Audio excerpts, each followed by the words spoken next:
ఇటీవల గవర్నమెంట్ మేము ఒక నిర్ణయం చేశాం. ప్రతి నెల 3వ శనివారం అందరం కలిసి స్వచ్ఛ ఆంధ్రప్రదేశ్ కృషి చేయాలని చెప్పి ఒక నిర్ణయం చేశాం. 3వ శనివారం ఏ ఆఫీసు పనిచేయక్కర్లేదు, ఏ పిల్లలు చదువుకోవాల్సిన పని లేదు. అదే మరి మీరు కూడా వ్యాపారాలు చేసేవాళ్ళు కూడా ఆ రోజు కొంచెం వ్యాపారం తగ్గించుకొని స్వచ్ఛ ఆంధ్రప్రదేశ్ పైన శ్రద్ధ పెట్టండి. అందరం శ్రద్ధ పెడదాం.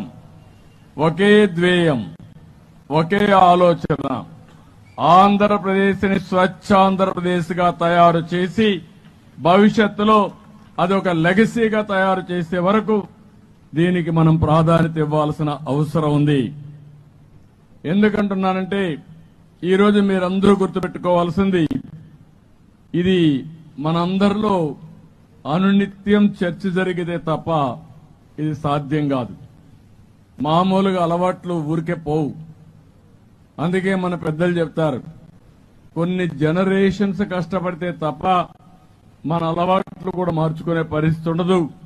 అలాంటి జరగాలంటే మనలో అలాంటి చైతన్యమే కాకుండా మనందరం ఇన్వాల్వ్ కావాల్సిన అవసరం ఉంది.